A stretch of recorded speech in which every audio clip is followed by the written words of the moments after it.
Hello. So it's not the end of May quite yet, so the Asian Readathon is still going on, but I finished all the books that I was planning on reading for it, so I figured I'd just come out here and chat, and I'm gonna make it quick because it's a little bit colder than I thought it was outside.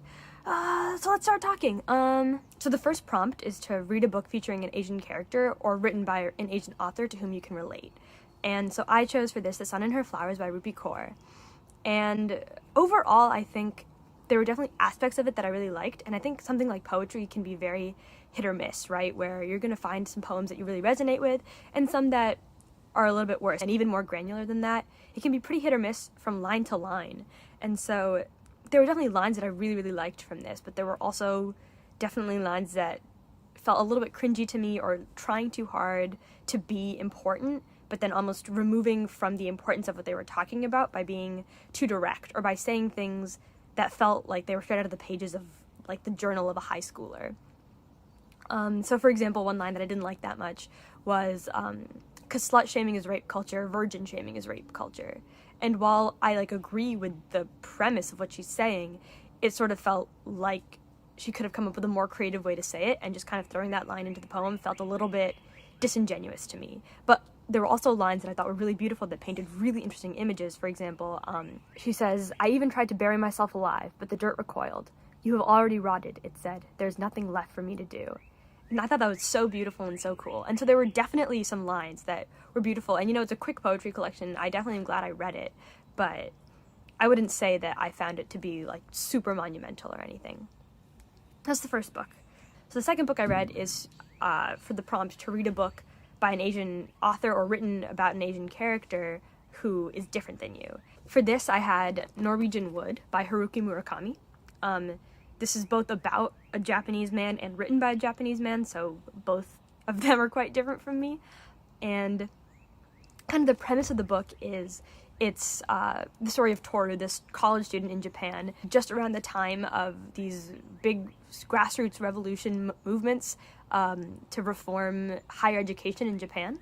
Early on in the novel, you find out that Toru's best friend Kazuki committed suicide in high school, and the entire book, although it's a romance and although it is set on the background of protests, it's about grief, and it's about dealing with people's deaths, and it's about dealing with sadness and depression, and it's definitely not a happy book, but I really liked it. I think it was really interesting to see a whole cast of really flawed different characters deal with grief in really different ways. I really enjoyed that. It was cool that it was able to say so much without ever really overtly saying anything.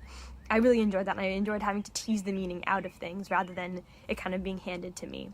That being said, it wasn't perfect. Something that I really disliked about it was I feel like Murakami fell into that kind of classic trap of having every girl fall in love with the character or want to, have sex with the character, and it sort of felt like there were moments or sexual encounters that didn't feel necessary or realistic to me, and they kind of drew me out of the story a little bit and made me sort of feel like, what's the point of this being included? And I was trying to get meaning from that, because so much of what he included really did have meaning, but I don't think it served a greater purpose, and I think it detracted from the story a little bit. But overall, I really, really did enjoy the story. It's kind of blending with my background right now. That's kind of cool. But yeah, so that's the second book that I read.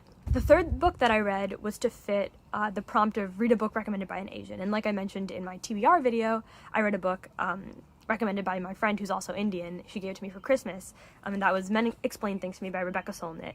And I really, really liked this book, actually. Nonfiction is not usually my primary genre, and so I didn't think I was gonna like this book, but I really did enjoy it. I think what I've realized about nonfiction is that in order for me to like it, it has to strike a very precise balance between anecdotes and stories and statistics and hard evidence, especially a book like this about a bigger societal problem. Books like these I try to go into assuming that I don't believe anything, like a blank slate, and then seeing if they can convince me one way or the other. That's how I find is the most interesting way for me to read it.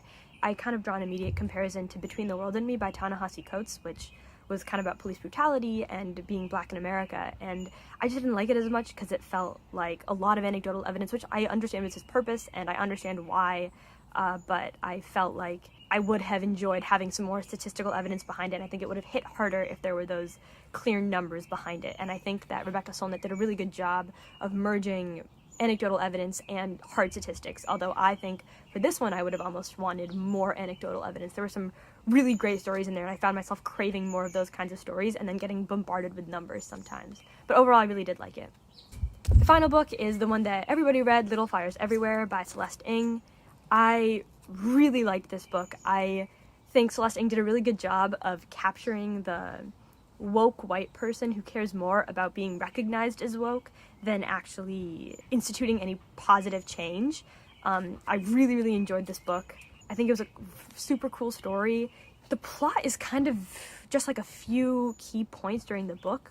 It's not that much, honestly, but the characters were so interesting and everything that was happening was enough that I still really, really enjoyed it. And I had a couple of issues with this as well. I wish that some characters saw the consequences of their actions a little bit more and that we could see those repercussions play out, but overall I definitely enjoyed it a lot.